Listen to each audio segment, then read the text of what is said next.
wow. Radio wow, Kanya Kerulao, Coco Paneto. And what can you radio wow, Kanya Kerulao?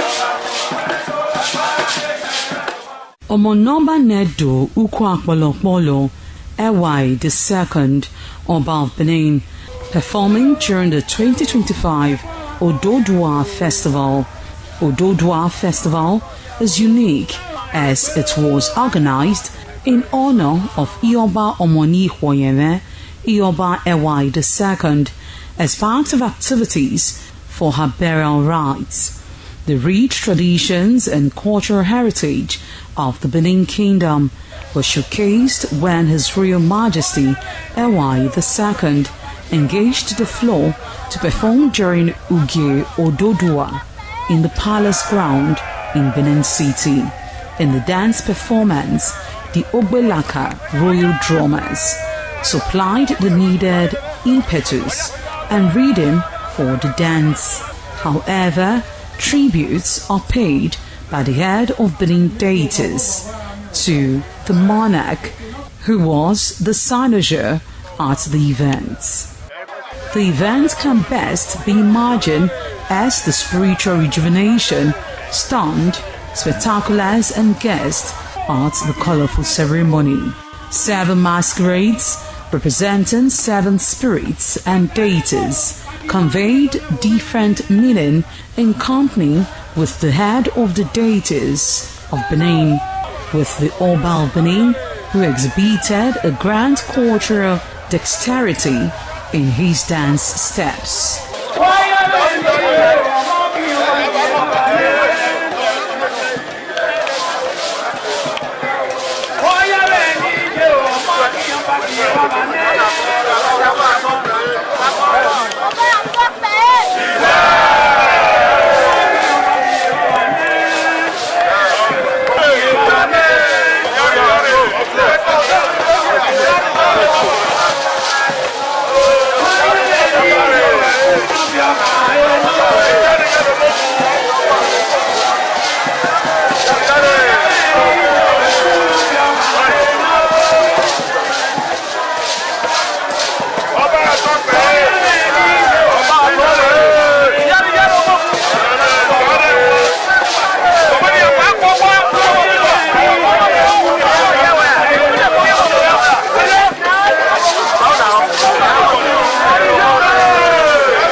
ITV, certainly the best.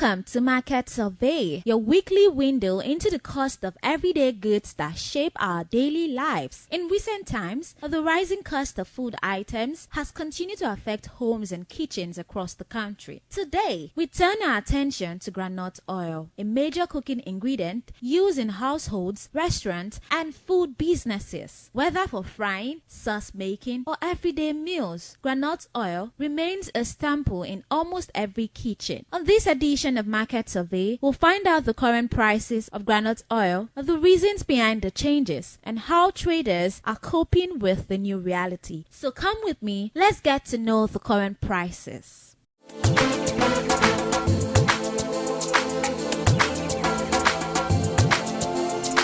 How groundnut oil be for market now? The prices, how the overall price?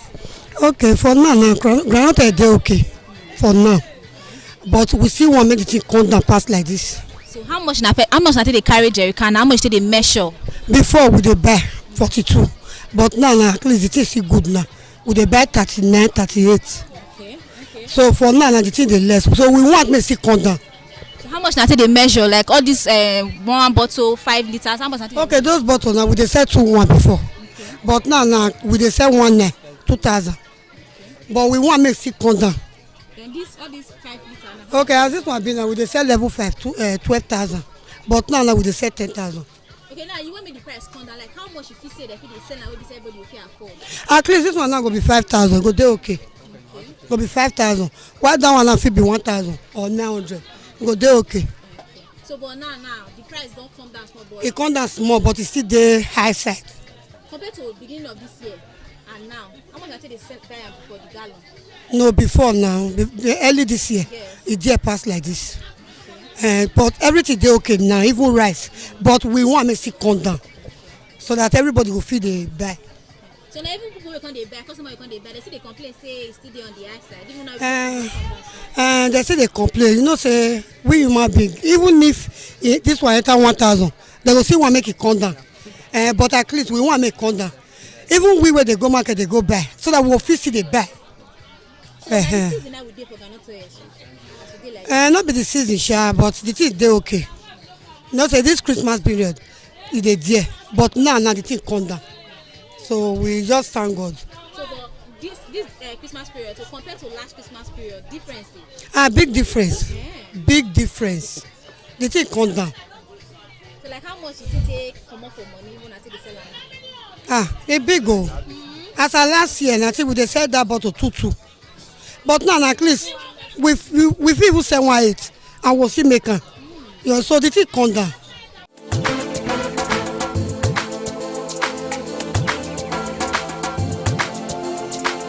The price is balanced. I can see everything come down a bit. So how much na pay they carry groundnut oil before for gallon? Before we dey carry for 52, 53. Very soon it enter 40, 49 and some change. But as right now we are buying that is 47, 700. Now till they buy. Of course. So how much na they measure for different bottles? We are selling 200 by 2,000 by bottle 1,800. The bottle 1,800 last. Of course. So how much na they sell that bottle before? The time we dey buy 52, 50 something, we dey sell that bottle 22, 23. As of now, since the price don come down a bit, we still reduce the price. So now the season of groundnut oil will dey so like this? Of course, every festival period, groundnut oil must follow. So during this season, suppose come down? Maybe before December, if it come down. But no. Money until they buy am before and now, how much you say don't top and be don't reduce am? Well, just a little bit, about 1,000 plus. Okay, the price is where it dey now.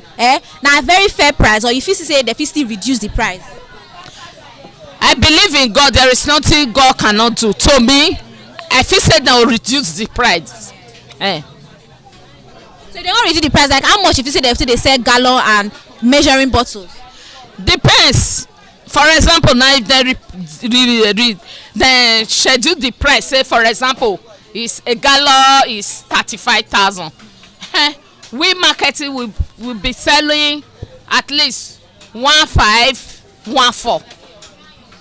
It reduce from 2,000 to 1,500. Is that not reduced? But now customers wey come dey buy, they see they complain say the price still dey high.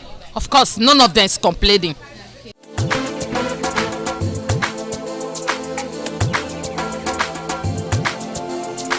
This one is 2,000.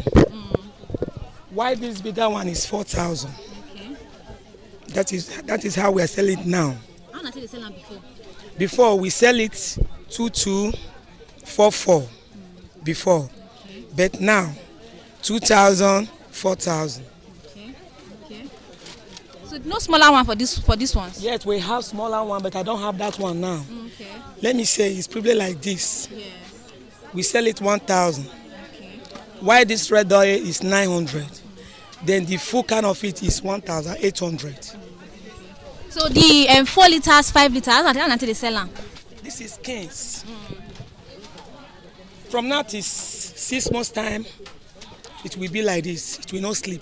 Okay. So I'm selling it 13,500. Okay. Like before, we always buy that time 46,500, 45,500. But now it dropped a little. Okay. Yes. Okay. So now if you don't say that the season of Garanto around with this. Yes, now because this is the season of Christmas. Sometime like last year, it is higher than this.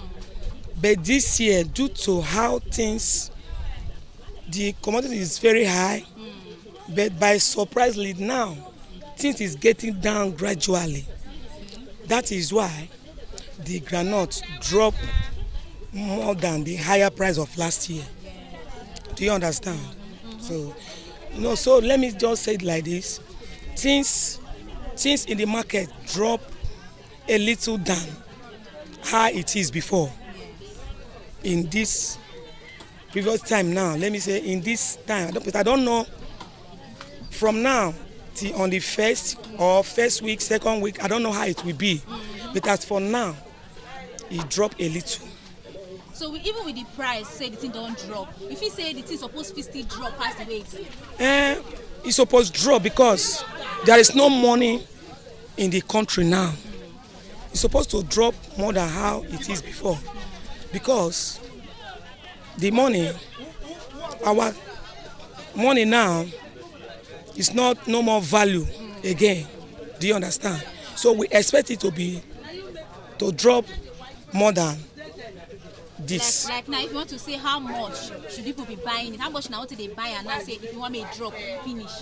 At least, as for this Kings, the bigger can of it or the bigger jerrycan of it, Yes. which is about the 25 liter or 30 liter, Yes. at least supposed to be that kind 40,000 or 45. Do you understand? Or 35 at least. Poor man can be able to buy. Do you understand? What about the bottles? Like how much if you say they're very fair to sell them? It's supposed to be at least 1.5 or 1.2. At least it will be better. Do you understand? Because everybody cannot afford this 2,000 naira. When some people will come, they will say, "Madam, do you have smaller of it? Do you have chassis bottle? Do you have half bottle?" Yeah. So I don't. When they come, I will say, "No, I don't have it." So when the person will stand, he said, "I don't have the money. Okay, let me go." Then the person will left.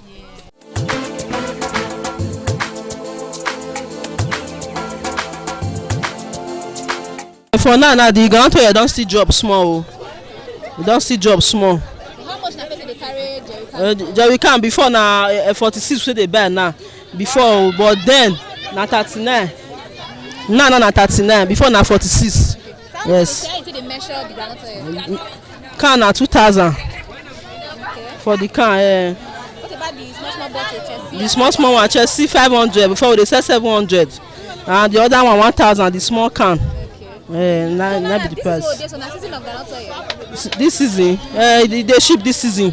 Especially if you enter December, the groundnut oil dey come down well. Compared to how it be. So from the beginning of this year, how much na person dey sell am? Beginning of this year, we dey sell 2.5 For bottle. for this bottle. Yes, we dey sell 2.5. So e come still come down to 2.2, but now na 2,000. So how much na say you carry what this 4 liters?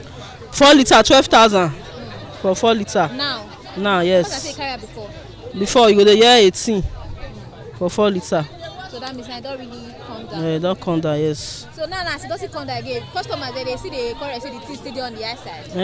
Make dem still drop am, make dem still bring the price come down.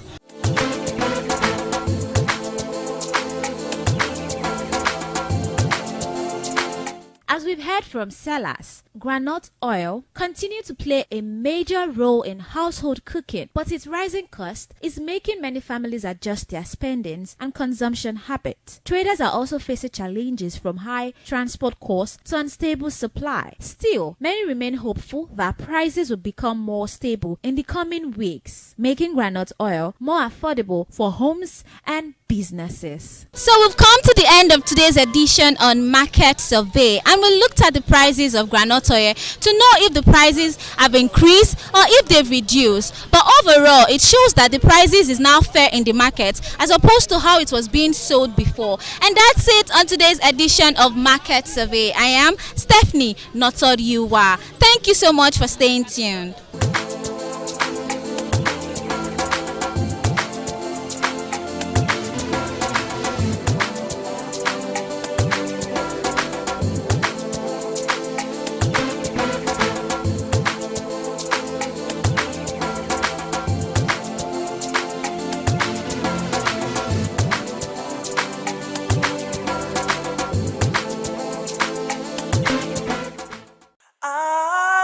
TV, certainly the best.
ITV, certainly the best.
àtọ́jú ọba àtọ́pẹ́.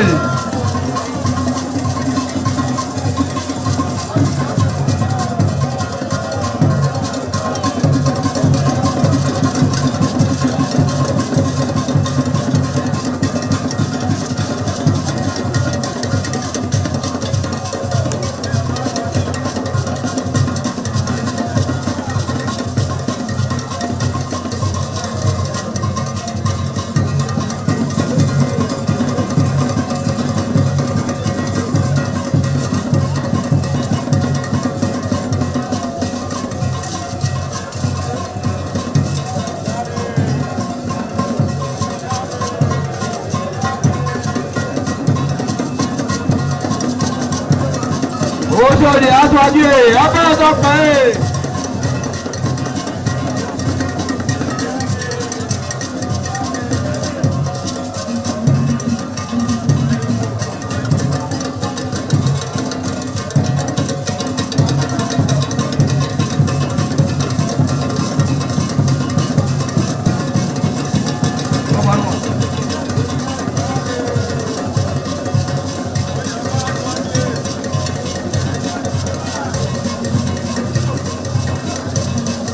Ọ̀yọ̀bá àtọ́jú ọba àtọ́pẹ́.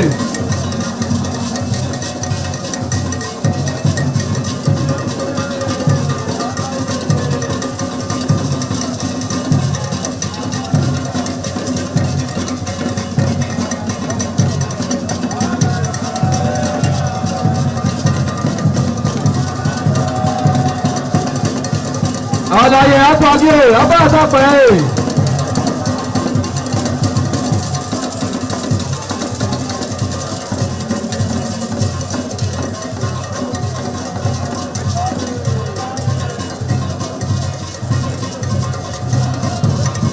Ẹgbẹ̀túwà.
ITV, certainly the best.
certainly the best.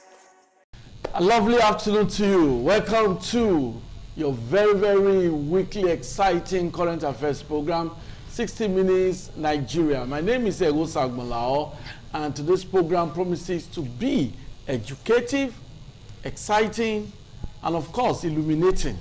I must tell you, a lot is happening in Nigeria, and we have very, very distinguished personalities that we have invited to the studio today to help us dissect the topic. The topic that we are looking at, we're looking at governance, we're looking at democracy, we're looking at insecurity, is encompassed because it is believed that these three factors are responsible for the very, very undoing of a supposedly great nation like Nigeria. My guest will do justice to this topic. I have with me Bishop Lucky Omonabiese, a very, very great man of God and analyst of repute. Nice to have you with us today. We also have with us in the studio a former governorship candidate in Edo State. We're talking about Dr. Bishop Akalame, a chartered accountant? Okay, chartered forensic accountant. So, nice to have you with us today. Thank you very much, my good friend. Okay, so, like I said, these three factors, very crucial because Nigeria need to get it right. When we look at what happened in Benin Republic just a few days ago, there was an attempted coup d'etat, but the intervention of Nigeria helped to thwart that attempt. And the president of Benin Republic is grateful for that. He's still the president. That is the demonstration of giant of Africa. But Nigeria is able to do that in Benin. There's a lot of problems at home. Insecurity. Some places are even saying, is democracy working in Nigeria? Because so many West African countries now having problems. A coup d'etat here and there. Democracy is a system of government that involves the people. Is it working for Nigeria? Do we need to modify it? We'll be looking at all of that today. We'll start with Dr. Bishop Akalame, who is a chartered forensic accountant and a former governorship candidate. You said the ball rolling. Thank you very much.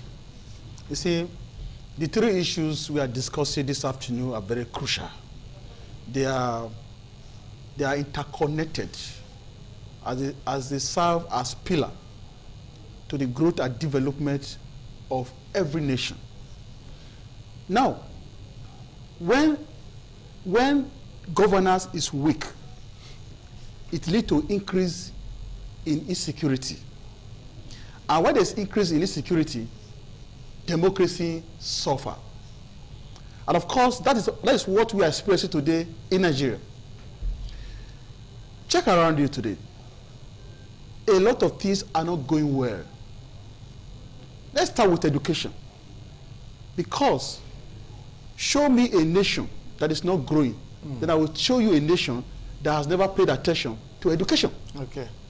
Because everything we need today for better life is a product of education. If you're riding a vehicle, a very good one for that matter, you should know that it's a product of education.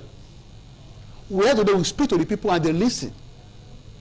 These are products of education. So if a nation wants to grow, first of all, the country has to prioritize the needs and fund education. But that is not the case. That today, you see students who graduated from mechanical engineering, students who read electrical engineering. When they graduate, if you don't give them a job, they remain in abject penury. Because the facilities, the physical and the mental infrastructure needed to mold these students are not just there. Government have not been able to pay attention to that area. That's why today you have a lot of graduates still roaming the street, no job. They now feel that the only way they can find greener pasture is to migrate out of the country. Just go outside the country. You see Nigeria, you see, it appears as if Nigeria is in another country. That's to tell you how bad the economy of this country is. Go away with that. Today, let's come to electricity. If you don't take your money to go and look for solar, you cannot have access to electricity. You can't make use of it. We even pay for services that we don't enjoy. These are the weakness of governance. Then you come to the insecurity. If you have good governance, you should sleep. Open your doors.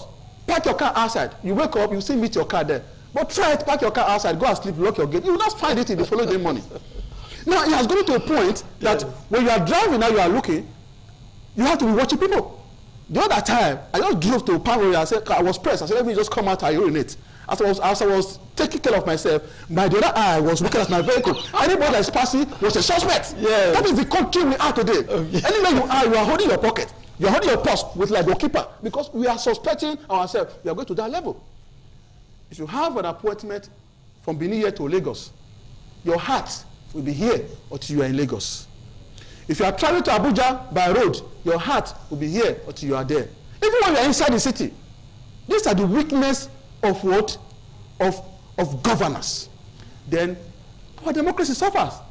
People now lost trust in our democracy. Why do I have to go to the field to vote for people who cannot guarantee my security? Why do I have to go to the field to vote for people who cannot provide pipe-borne water for me?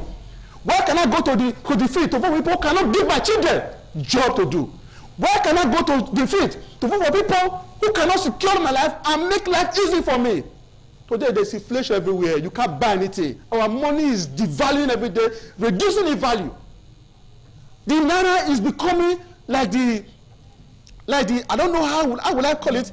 Those days there was one Africa that if you want to buy anything, you can even a time will come. Zimbabwe like the Zimbabwe dollar. A time will now come. You want to buy pure water, you have to accept naira. In the Ghana must go to buy such pure water. That is the level of. We don't hope it doesn't come to that. We are praying. We hope it doesn't come to that. We are praying because when you pray without action, that is why you say the Bible say, watch and pray. Because when you just pray, you don't watch, you cannot get a result.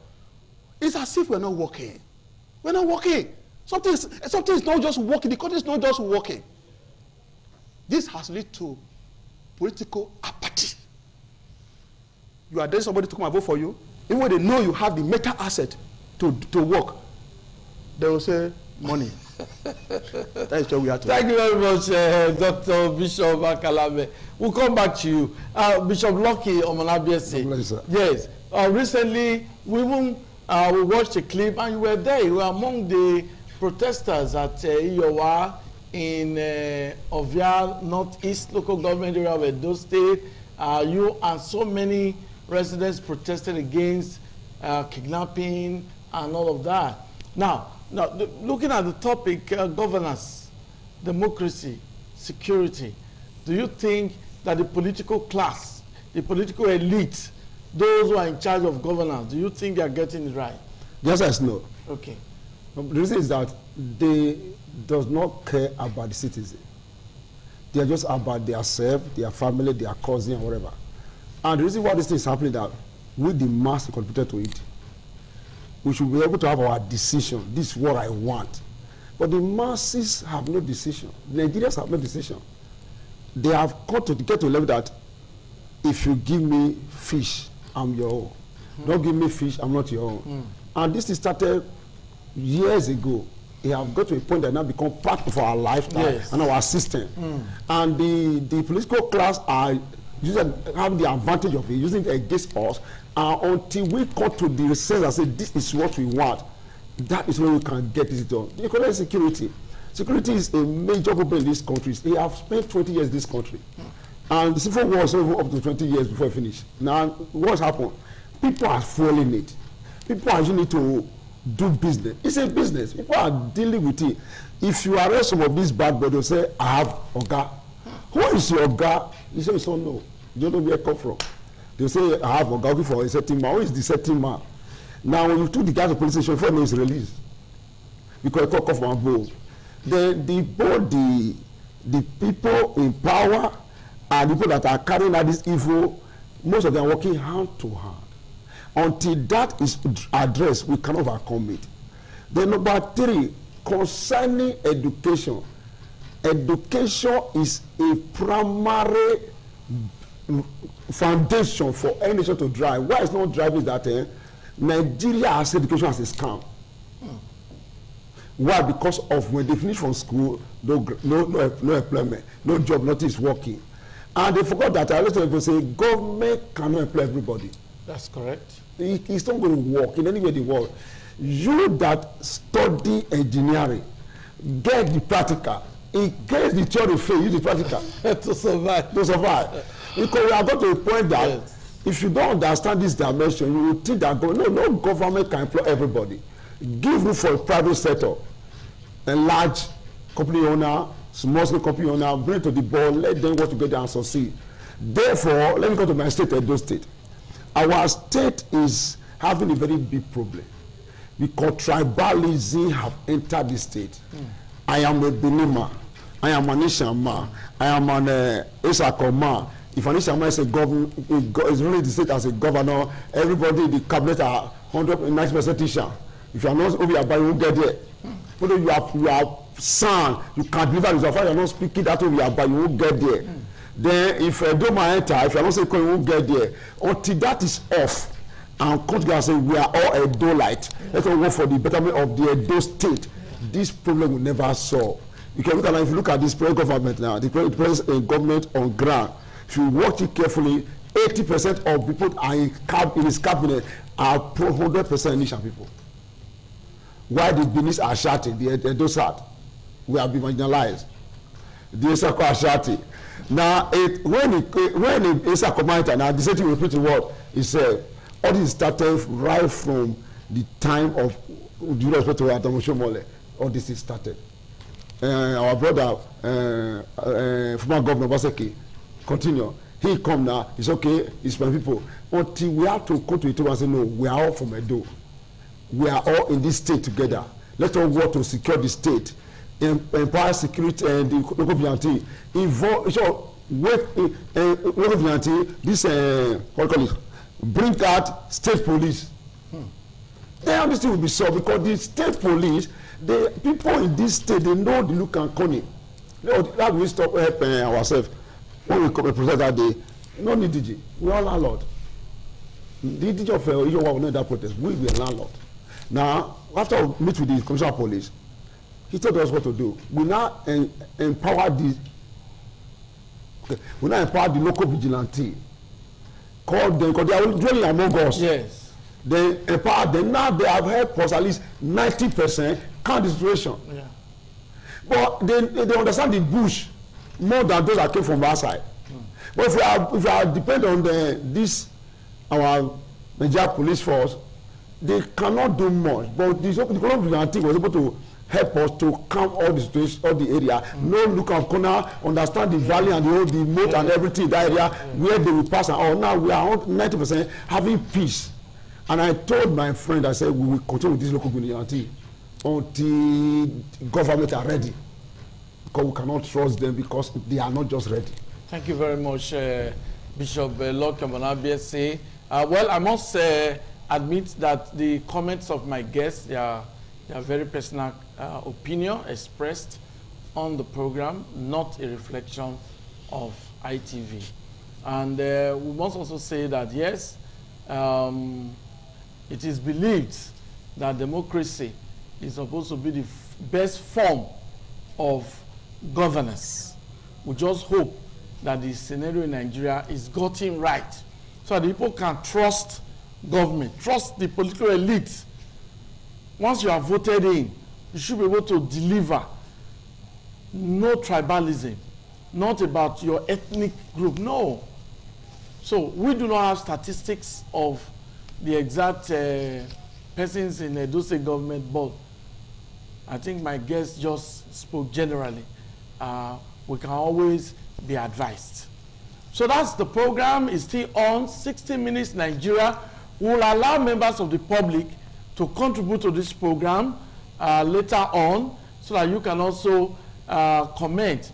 How do we strengthen governance? Because if governance is well carried out, then people will have more confidence in democracy, which has produced the set of leaders that we have now occupying public offices. And it is believed that when governance is strengthened, governance is effective, then insecurity will be tackled. We'll continue after this break. Yeah, this is the festive period, the Yuletide, and of course, you know what happens around this time. Okay, the program is 60 Minutes Nigeria. Dr. Akalame, yes, you gave us your opening remarks and you were able to talk about the governance, talk about democracy, because you also understand what it means when you said apathy. So, how can governance be strengthened so that that apathy can be removed? Apathy in terms of people having confidence in the electoral system, who have confidence in this system of government democracy. So, how can governance be strengthened? Thank you. Okay. What I've perceived so far in Nigeria is that we have politics without character. Okay. We have men who occupy political offices without character. We have so many of them who occupy political offices without integrity. Integrity is what makes a man. Okay. Sometimes that is how I value people. It's not your bank account. Okay. So even though you have all the money and you lack integrity, you can't be my friend. I watch you. Yeah. Because the ability to harmonize action with words is what makes you a man. Yeah. How many men can tell you A in the morning, and you see them in the afternoon, they tell you A. In the evening when you see them, they just tell you what A. When they wake up, they see the men what, they say what A. Very These are men. Very few. Very few. So that's why sometimes there are people you will discuss with. You harmonize. There's a consensus addendum. But before you get home, you're happy that you have compromised. There's an agreement. There's meeting of minds. Not knowing that before you get home, he has already changed his mind. These are the kind of people, the character we have in politics in Nigeria today. How on earth will you go to the villages? You look at all these mamas then. Look at all our fathers who are even above 70, 60. You look at them in the faces and tell them that you are bringing heaven to their village. Just because you want to take their vote. You make all these promises, and after the election, the mandate will be given to you, then you go back, your number is no longer reachable. No, these are the things we say. That you are looking for their vote, you kneel down. You are looking for their vote, you call them your mother. You are looking for their vote, you call them your fathers. Now you have won the election. All the promises you made to them, you are failing in the promises. They are not begging to see you, as if the office you occupy is your own personal office. But yeah, that reminds me, I must quickly interject, Dr. Akalame, because this is actually the situation in Nigeria. Most politicians, most public office holders, they see the offices, the public offices, as if it is their personal property. You see a governor using state resources without accountability. Using, okay, a governor can just say, a governor of any state, I'm not particular, can just say, I donate 50 million. As if it is his money. A governor can just say, I donate this or I award this. You know, why do politicians in Nigeria, why do they see public offices as if it is their own? They use the state resource, state funds, state money as if it's their money.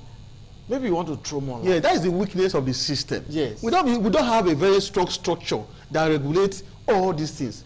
See, it just brought to what I was telling you.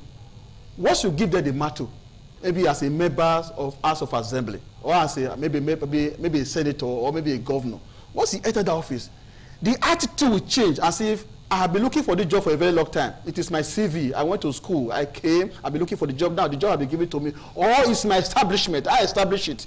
It took me effort, sweat to establish this company. This is my company. Then you have to start behavior as if the office is yours. That is what we are having here. Then the public fund, they forgot that the fund you are seeing there is public fund, but they trusted in you. That at any point in time, you must account for this public patrimony. It's a trust given to you. It is not because you are the best. It is because the people feel that all of us cannot be in the House of Assembly. So one person has to go and represent us. You are a representative of the people. So you are accountable to the people. Any policy decision you are taking have to be with what the people think. That is why in democracy, public opinion matters. If you are taking any public, any policy, you are making any policy decision, and the public say no, you have to backpedal. That is what Goodluck Jonathan was doing. Sometimes we make a policy, he watch the behavior of the people, the character, the behavioral pattern, then he backpedal, because know that he is not there representing himself. The people give him the mandate to represent them. But today, what do we see? People privatizing public office. People privatizing public fund. So, the question is this.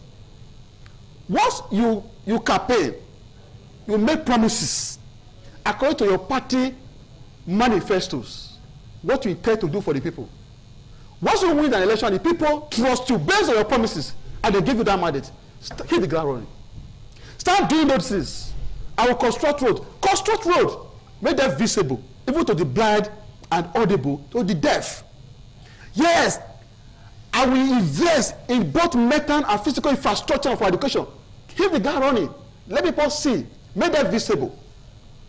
I will ensure the energy is improved upon. Now you will be giving the mantle. Ensure that the people enjoy electricity.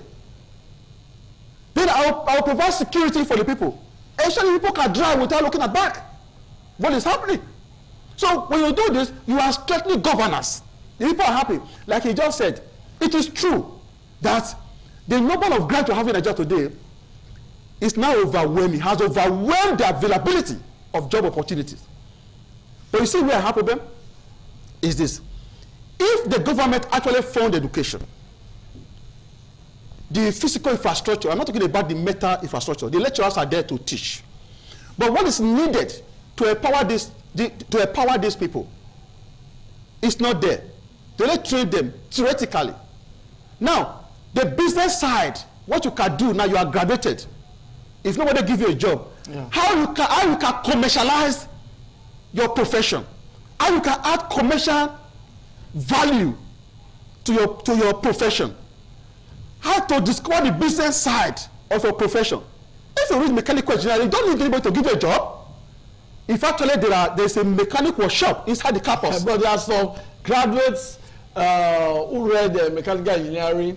They have cars. They also take their cars to mechanics. That is what I'm saying. That is what I am saying. That is what I'm saying. Yes. It's just like somebody who is learning computer. Yes. You go to school of computer, they teach you everything you need to know about computer, but you have never seen computer. So there's no way you can leave the school and start operating a computer.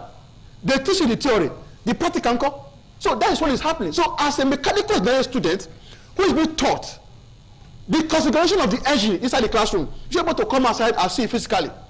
Oh, this is. So in other words, the institutions ought to have workshops. Workshops. When you see students, not even you spend less. You spend little time in the classroom. You spend more time in the workshop. You're busy. Most universities don't have that. That's what I'm saying. So in fact, there is no way your lecturer or the VC vehicle will be repaired outside the campus. There are students who are there. That's why it's obtainable. That's what it's supposed to. That's what it should be. So when these people, when I leave the system, they have workshop. They operate professionally, not like the roadside mechanic. But on the other side, the attitude to education or the part of the student is shocking. If school does not have a workshop as a mechanical engineering student, during holiday, why would you locate a roadside mechanic and become an apprentice? If it is 3 months, you are going to stay at home for the holiday. Learn the practical. So when you got, let me tell you something. I was in Lagos, Akoka. I went to a place. The guy has a shop. He's a mechanic, but you will never know. He does very well. There's a place you get to. In fact, when you get there, you know that education is power. Education has something to do in your life. It will just change you totally. When you go there, there's a man that will diagnose your vehicle. When he diagnoses it, he will write the fault. He will send it to another lady. The lady will now itemize those things that you want to buy. He will issue you a receipt. That receipt will be transferred to where they have those things that they will sell to you. The operation is computerized. It's just computerized. They will just sell to you those things. You don't need to go to, say, I'm going to Ladikpo, I'm going to, what do you call it? No! The things are there. They'll just give you. Yes. They say, sir, you will come back in 30 minutes or 1 hour time. When you come, those that will fix it after this chain of those things, they will just fix it. They will wash the car. They will pack it somewhere. They will give you a tag. They will label it. When you call, you don't pick your car. You are not owning anything. You are already paid. Education. See education. Thank you very much. We'll take a break now. And after that, Bishop Lucky Omonabiesi has a lot to talk about this topic. And we'll also allow members of the public to contribute. We know you have a lot to also say for those of you who are spending your 60 minutes with us on the program. You can contribute. The phone number will be displayed and you can make your contribution to the show. What a delight to have you on the program. 60 Minutes Nigeria, and my guests have actually fired from all cylinders. And the program is here. You can also be a part. Members of the public can contribute. Bishop Lucky Omonabiesi. Yes, sir. Now, how can we really, these are leaders. What advice you have for them to actually know that the money they met in the treasury or government funds is not actually theirs? They must utilize it to help the people. What advice would you like to give them? Well, that's part of way of strengthening governance. My advice to them that all the campaign promises, deliver it. Nobody says you should not help your party people, but deliver in their promises. Let the masses have dividend of democracy. We need good road, we need good water, we need electricity, we need security. Nigerians are not lazy. We are very hardworking people. Yeah. Over the world, Nigerians say hardworking people. But because these things are not there, you are going to provide yourself light. If you're using you buy fuel. If you're using you can't buy diesel, you all those things. When you finish all this, you're already tired. And these are not there. If you can do this, then the education setup, let the government set up a standard workshop for each institution. A standard workshop. Let the people, engineering person, have the practical. If let the economy have the practical. If all this is done, people are not looking for a job. We can fix ourselves. After all, a man that study agri should face the bush and have a good agri sector, mechanical, commercial agriculture, or farming, so I can make food for the people. An agricultural man should not be in the office and put on collar. It doesn't work like that.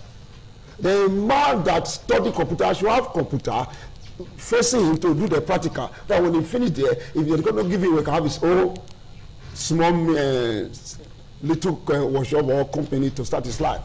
Then concerning this security, I'm telling them, empower our local vigilante, give them good salary, start our local vigilante, say police, let them put the work. Then your name is not remembered by how many people you fed, it's how many construction establishment, good road you have put, I will remember you for, not people you fed. After the so-called 8 years, if you don't do well, we won't remember you again. You have been deleted. But when you do well, we'll keep on talking about you. When he was there, when he was there, when he was there. That's what we'll be thinking of. But you know that the people they call themselves, they choose a special advisor around themselves, are the major problem of these governors, senators, people in power. Because those ones do not have good advice to give to them. Okay, now. You have set a man to be special advisor to you on agriculture. The man does not know any village where they make farm. He will just sit in the office and say, the Nigerians are not hungry. How do you know that? You say what is special advisor on petroleum. He doesn't even know how things are working, just in the office and just saying anything. Special advisor on security. You have not gone to your area or look here. Yeah. He will just stay in the office and say, everywhere is calm. Okay, let's just get our first caller. Good afternoon. Your name and where are you calling from? I'm calling from Benin. Your name. Okay, I'm Rosemary. Okay, go on. Hello? Go on. Make your contribution. Okay, I think we lost that caller. You can call in, like I said, and make your contributions. You can be part of the show, really. Okay. The special advisor should be practical people, fit workers, who go to various areas you are advising the government. Go to, if you are for agriculture, go to the village. to know that what is working there, what is happening there. Traffic security go to Luku, not to Saudi Avenue, to know that we are having peace here. Yeah. Don't just stay there and say you don't want to get to Ring Road and say all is well. In different communities. Yes, you know what is going on. Without that, you cannot give the governor good standard report. Okay, thank you very much.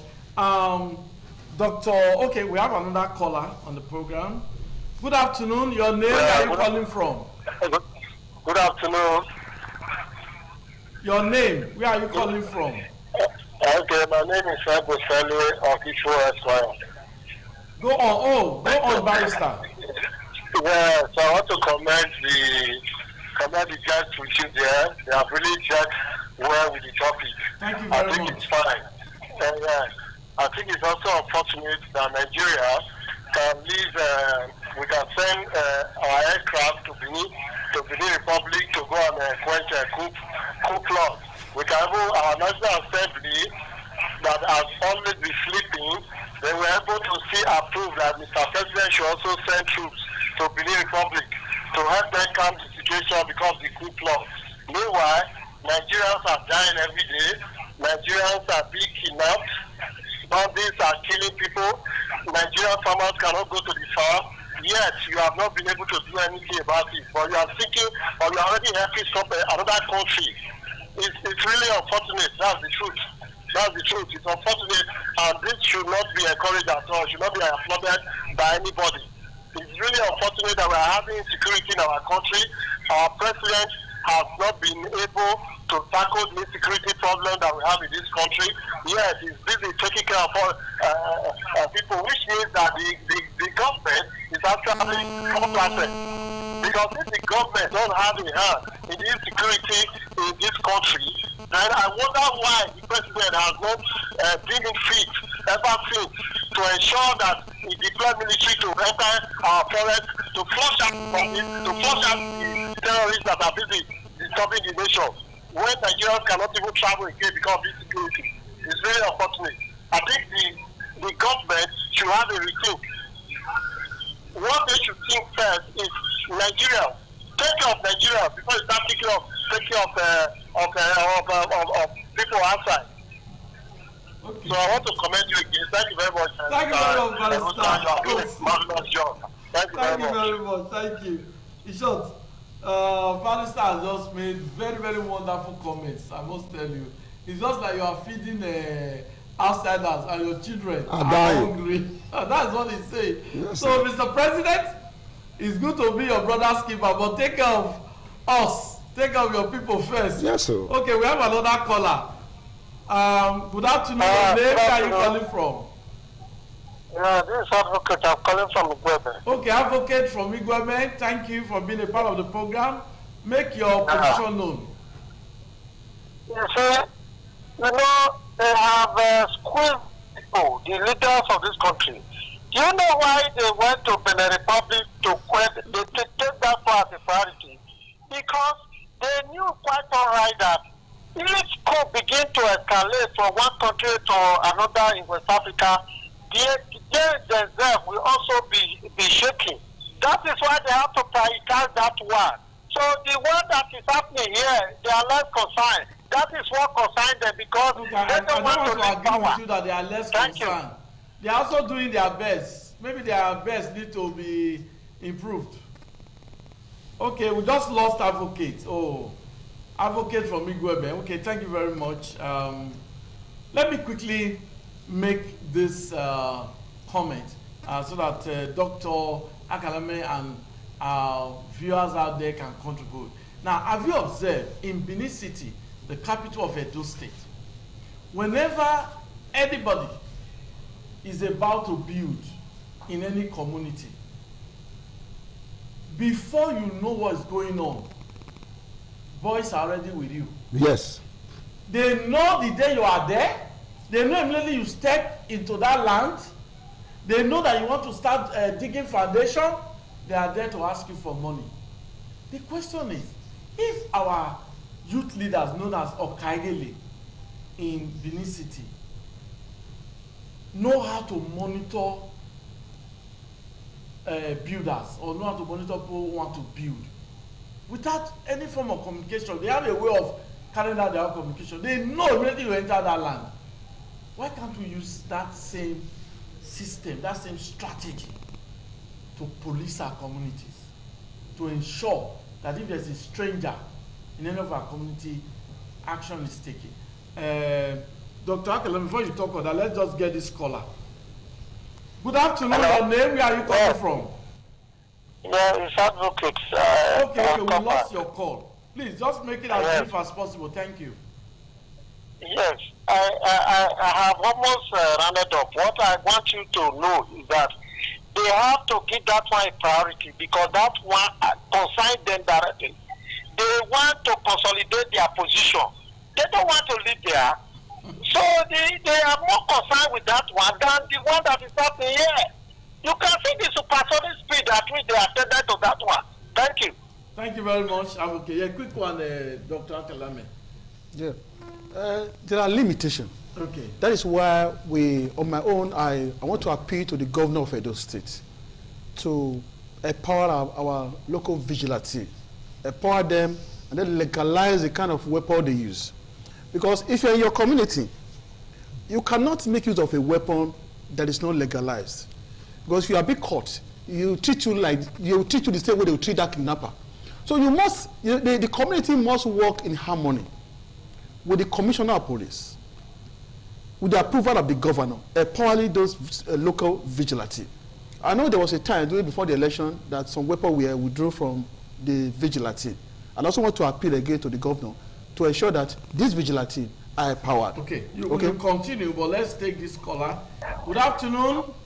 Well, good afternoon. Your name, where are you calling from? First time, I'm very happy to hear this kind of comment. The important thing is that there is a sponsor. Even concerning Boko Haram, concerning the oil money, concerning the plane that is landed in the Burkina Faso. This is a terrible. What is happening? Are we in the state of quagmire? I don't even know how to qualify Nigeria. Once I talk to me, how can we do that? I love the way you laugh. Thank you very much. Well, it is we are optimistic that the leaders will get it right and Nigeria will be taken out of the doldrum and catapulted into very enviable position in the Committee of Nations. We have another caller. Good afternoon. Your name, where are you calling from? My name is Akere. Calling from where? I'm playing for Benin. Okay, go on. The issue that happening in this country is three big problems. Number one, corruption. Number two, nepotism. Number three, tribalism. Until we sacrifice all these three aspects, we will not go anywhere. Thank you, sir. Thank you very much. He just summed it up. He said corruption, he said nepotism, he said tribalism, that these are some of the very, very negative factors diminishing whatever any government is doing. Until they remove these factors, we can't see a good government. That's what he's saying. We have another caller. Good afternoon. Your name, where are you calling from?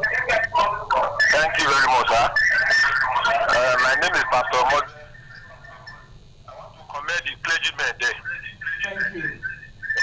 There's one thing I want to let you people know. Whether in Nigeria, in Burkina Faso, wherever they are planning coup, they make it secret. Sometimes they succeed, sometimes they fail. If we want to tackle insurgency, we should not start announcing it. Whatever our strategy is, let it, the security men keep it within themselves. In Benin language, so they keep it within themselves. Yes. The America has promised coming to Nigeria. The kidnappers started kidnapping our children so that you cannot fight them while they are with the children. Can you go there and fight them? If you fight them, you are killing the children. They know what they are doing by kidnapping these children.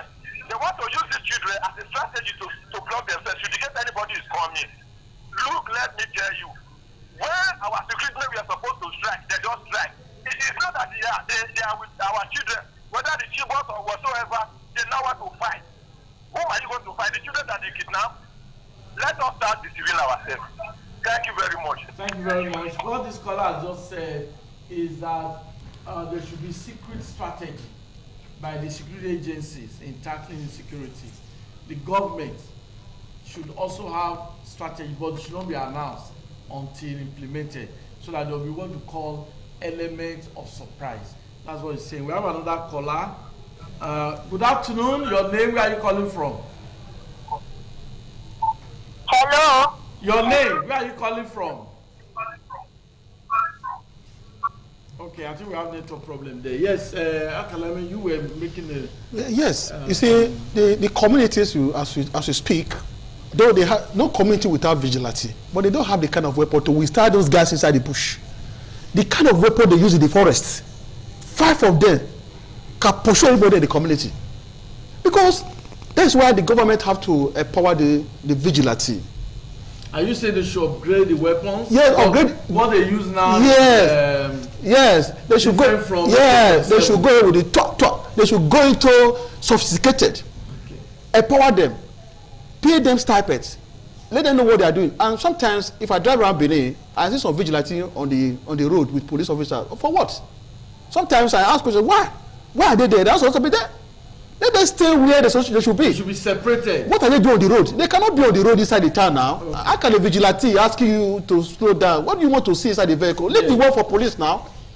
They should go to the villages. Let's go to the villages. Go to the villages. It's annoying. What is vigilante? What are they doing on the road with police officers? You see 3 people, you see 2 vigilante members. Okay, we have another caller.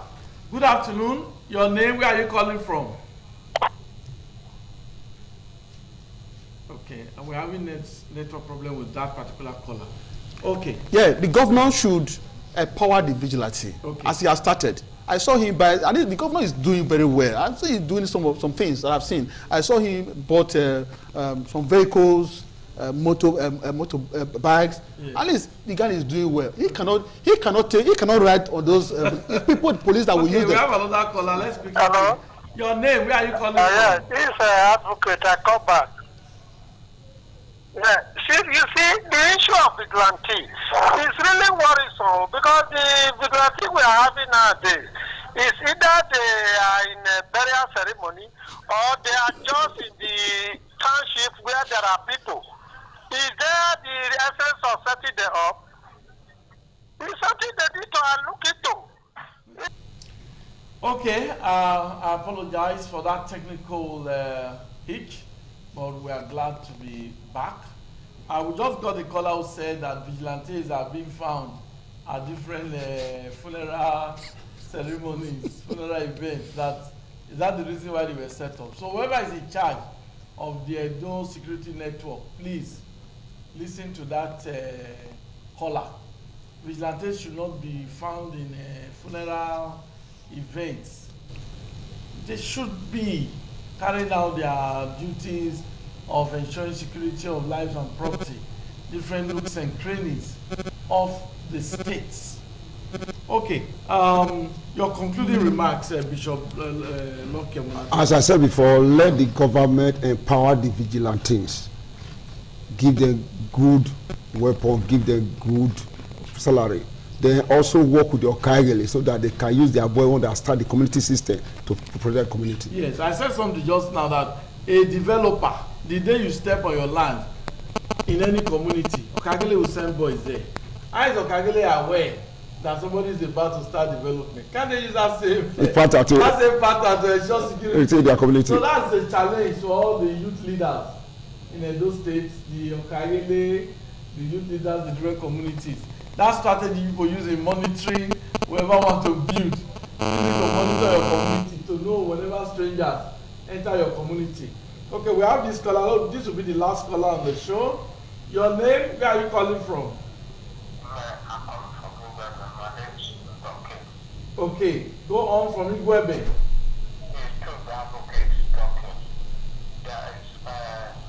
Binati, all the local government in those states, they are not working.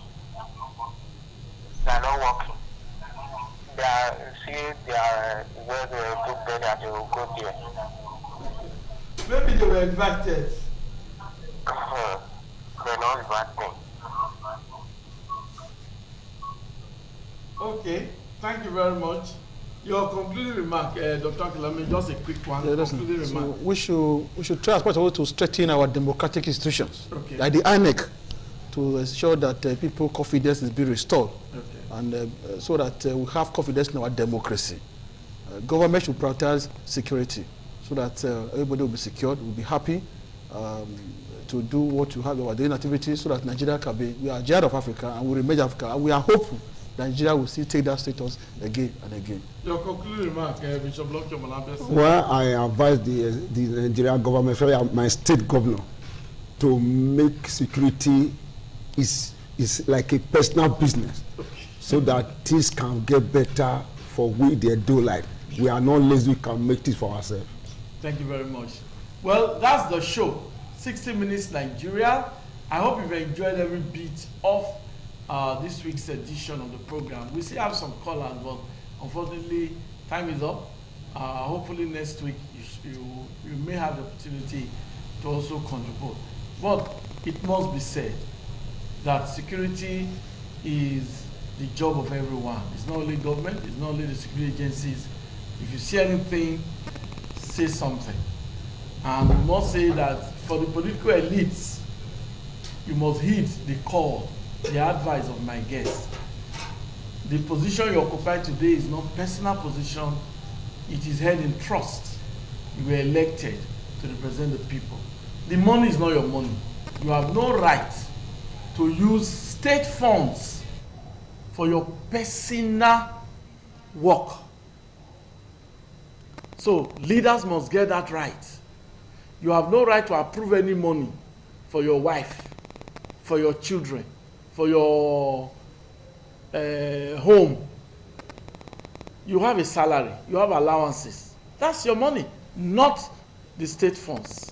You have no right to use it. So some persons believe that maybe they are elected, oh, the state treasury is now your treasury. No, you can go to jail for that if convicted, if investigated by the FCC. On that note, I say thanks for being a part of the show. 60 Minutes Nigeria. We'll talk about what happens within Nigeria. My name is Egosa Agmolao. I thank my guests again for their contributions. Bye-bye. ITV, certainly the best.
àjúwà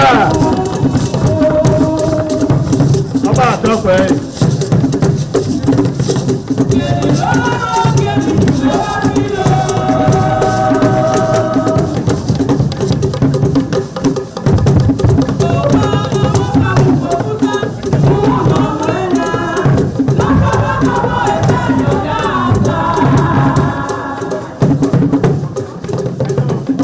ẹ̀gbọ́n àjúwà ọba àtọ́pẹ́ yìí.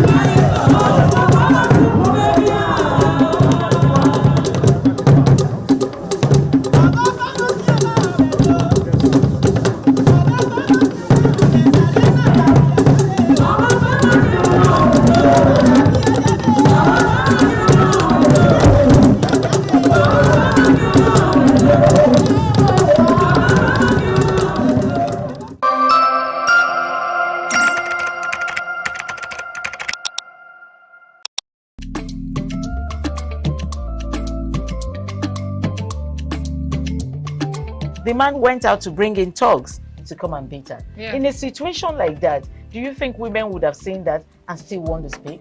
Really, we're talking about. That's what I said. So when they bullied her, Yeah. if she's not bold enough, she will shut up. What is your advice for girls out there that are so desperate to be married? We women, we have to be really intentional about our parenting. If you know a child is being abused, or you see signs, a bruise or a child, it has to be investigated. People barely even breathe when they are going for a shrebi and something. Party. You have to be They smart. can't sit If down. you see when they are dressing them or are dragging on both sides, you cannot breathe. And these women will stay in those events for hours just to keep up with that beauty trend. Is that healthy? That's not healthy. I am Patricia Uremu Gabriels and we're reaching you live from our Lagos Network studio. Of course, Women in Conversation is a program designed for women to discuss about themselves.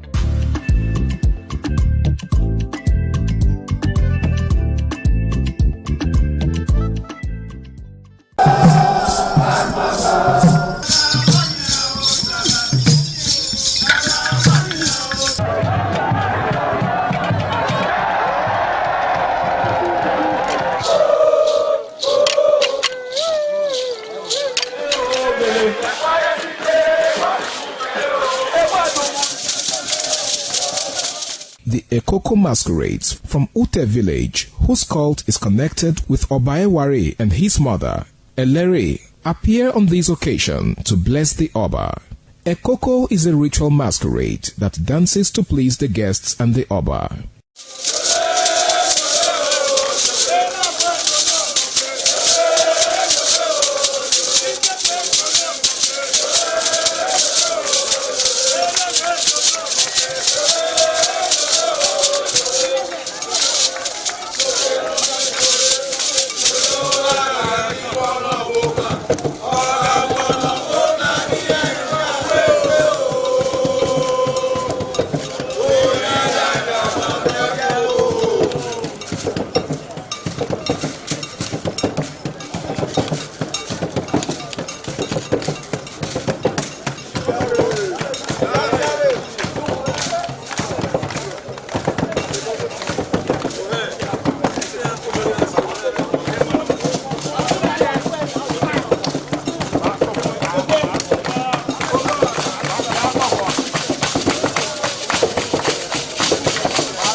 ITV, certainly the best.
ITV, certainly the best.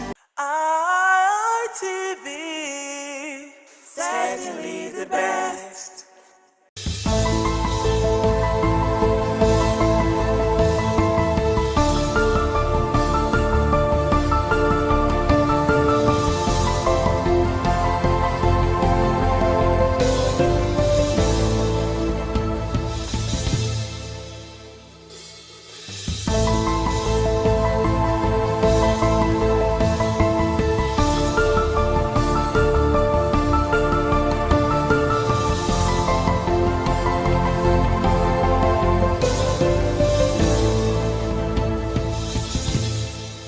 Hello there, thank you for joining us on this special interview series on independent television.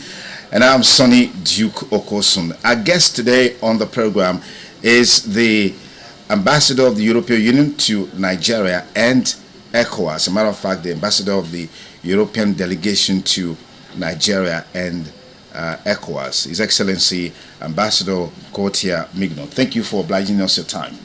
Thank you very much for your kind invitation, sir. Okay, how would you describe your presence in Benin so far? Is this your first time in Benin City? Actually, it's my second time, but I came in a private visit the first time because I hadn't presented my credentials yet to Mr. President, so I could not engage officially by the time. Okay. So this time it's the first official visit. And I came really with an intention to see how, to review the cooperation we are having with Edo State and to try to see how we can scale it up. But I took the opportunity to visit yesterday to participate to a private preview of the Museum of West African Arts here in Edo State, which is a project I already saw last year when I came first to Benin City. Also, so how would you describe the level of partnership between the European Union and, of course, Nigeria, and particularly Edo State? Well, with Nigeria, the European Union, together with its member states and its development banks, which we call Team Europe, I think is the first partner, is Nigeria's first partner in many areas, in trade and investment in particular, and also in cooperation in many areas. And we have 730 million euros in grants for bilateral cooperation with Nigeria between 2041 and 2027, plus also sizable amounts of loans, subsidized loans. And with Edo State, we've had good cooperation in several areas. I'm thinking in particular of support to migration governance and support to stranded migrants returning to Nigeria, and many of them are from Edo State. And in the last few years, we supported more than 23,000 people to come back and reintegrate into their communities nationally, and many of them in Edo State, just to name an example. So we think we can do more in other areas. We're also working in digital economy, in renewable energy, and also in projects for communities. But I always come with states so important like Edo State with an idea of how to try to improve and strengthen what we are doing already. All right. What is the policy thrust of the European Union in terms of opportunities for young people as it relates to education? Well, for us, education is key, and young people are a cross-cutting priority in a country like Nigeria. So in all our projects, we integrate a dimension for young people and also for women. And in particular, as far as young people are concerned, we are funding a big national project called Nigeria Jubilee Fellowship Program. It's about helping young graduates to integrate into labor markets by funding a 12-month scholarship for having internships in medium and small size enterprises or public service to get a first professional experience, and this is something that we are now scaling up with the federal government. And we are also offering possibilities of studies in Europe, particularly through the Erasmus program. We have more than 100 Nigerians going every year to Europe to study a master in the framework of the Erasmus program. All right. What is the policy thrust of the European Union in terms of opportunities for young people as it relates to education? Well, for us, education is key, and young people are a cross-cutting priority in a country like Nigeria. So in all our projects, we integrate a dimension for young people and also for women. And in particular, as far as young people are concerned, we are funding a big national project called Nigeria Jubilee Fellowship Program. It's about helping young graduates to integrate into labor markets by funding a 12-month scholarship for having internships in medium and small size enterprises or public service to get a first professional experience, and this is something that we are now scaling up with the federal government. And we are also offering possibilities of studies in Europe, in particular through the Erasmus program. We have more than 100 Nigerians going every year to Europe to study a master in the framework of the Erasmus program in particular.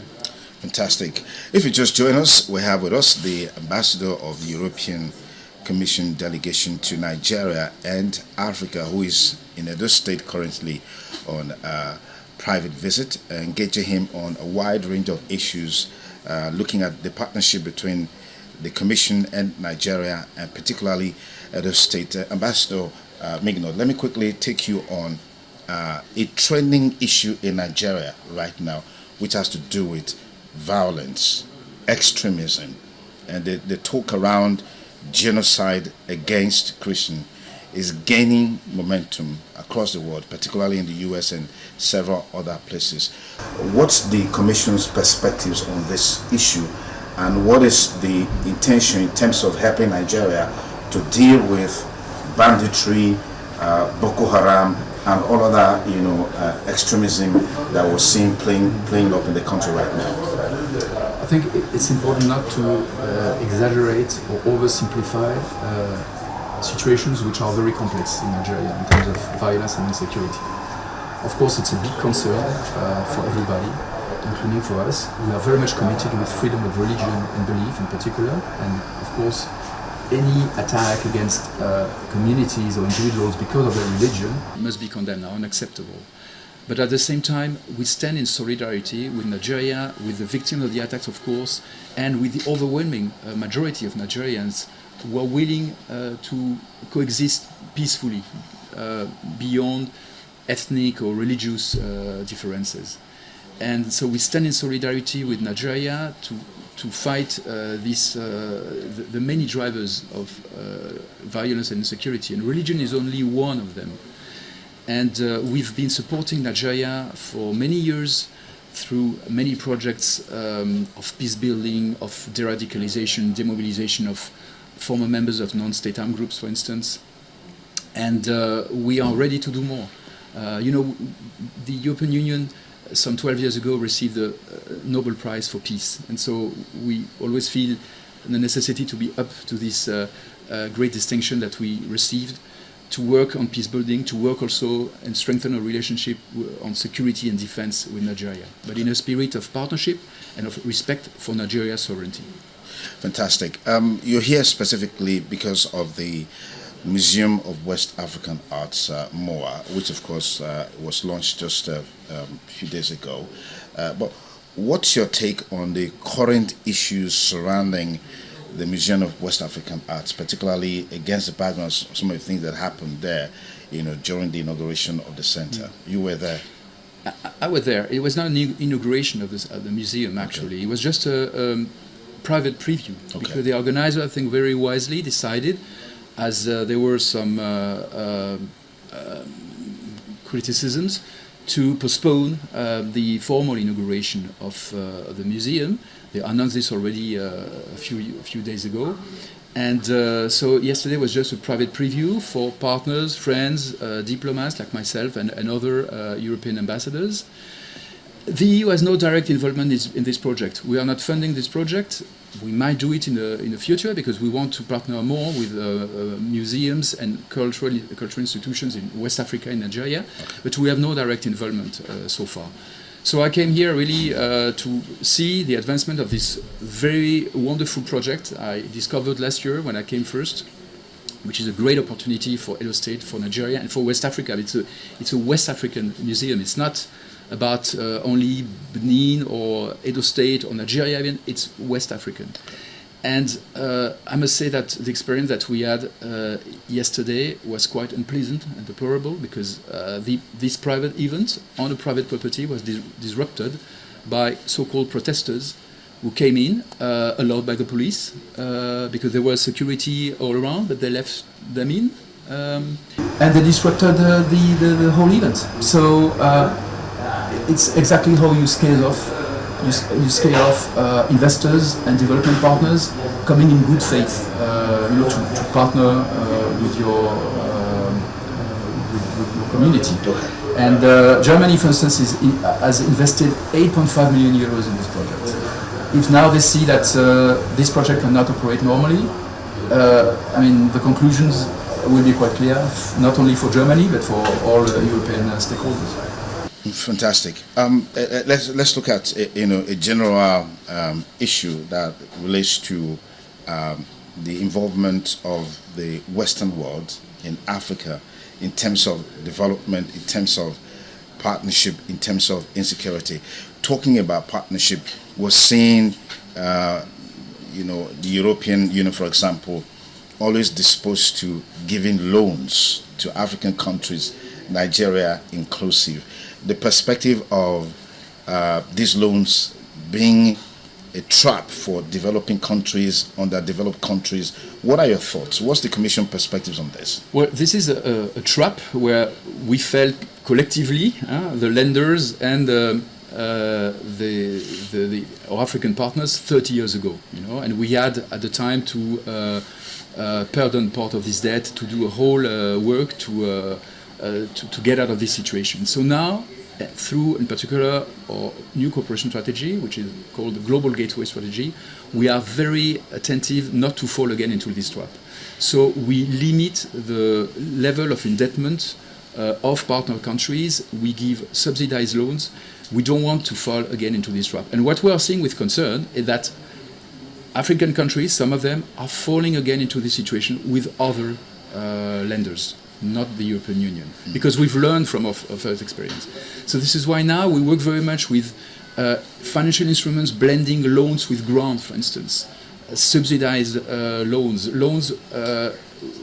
which create revenues for the country, so making sure that they can be reimbursed. So it's really a point we are very attentive to. On a global scale, we've seen the disappearance of peace, so to speak, at the global level. I mean, the Hamas-Israeli crisis there's a ceasefire, there's some sort of agreement, but we're still seeing some measure of violence. We saw recently the RSF activities in Sudan, particularly in Al-Fasher. That crisis is still going on. And these activities or events that are unfolding globally that undermines peace globally, what's your perspective of the fact that it's like the world is hamstrung in terms of dealing with these issues, nipping them at the bud before it blossoms, it flourishes, snowballs into huge crisis like you're seeing now in Sudan? Hunger is there in Hamas. there's starvation, there's poverty, and all of these issues happening. Why is it so difficult for the world leaders to have a consensus in terms of how they can collectively respond to these issues? Because we have collective rules in the United Nations Charter, international law. And what we have seen over the last 10 years or so is that very important players have not respected these rules. You know? Take the case of Russia in particular. Yeah, Russia and Ukraine. The Russian invasion to Ukraine, yeah, which started in fact in 2014, then it became full scale in 2022.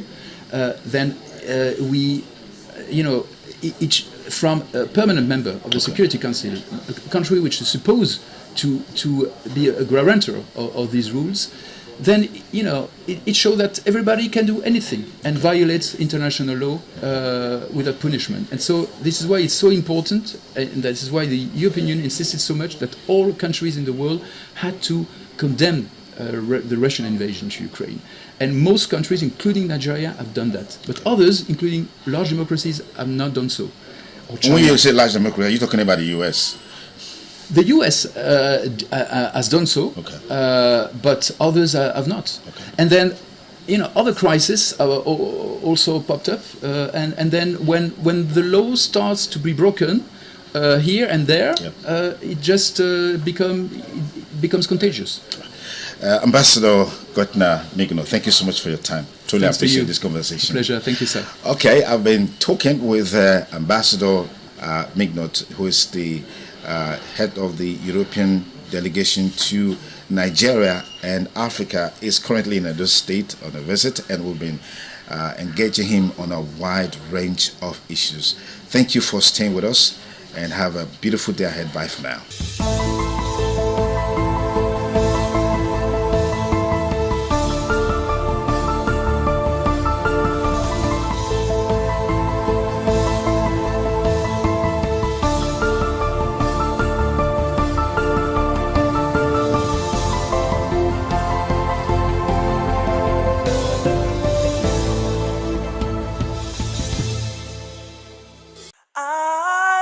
ITV, certainly the best.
In the evening of the initiation day, all the newly initiated Edion danced to the residents of the Edion Way and also visited some homes of the various senior elders, where Chief Elder Ogbede Onwonse was very conspicuous, especially at the country home of Sir Chief Dr. Gabriel Usaro Igbenedion with his family on the night of the initiation.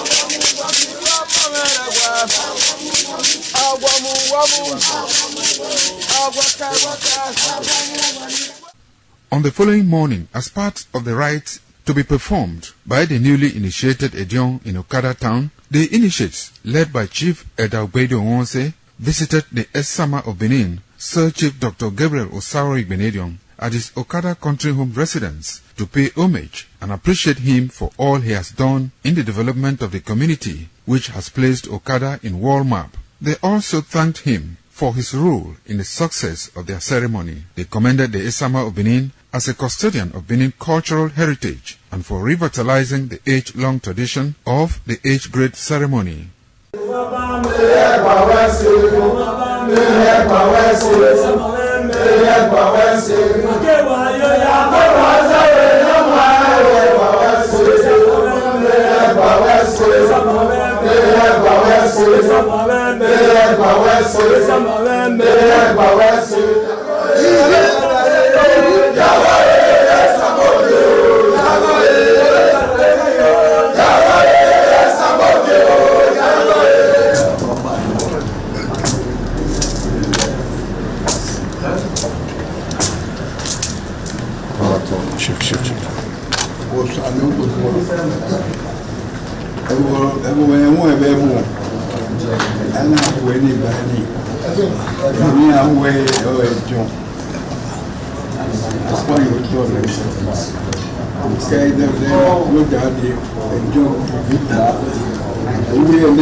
ITV, certainly the best.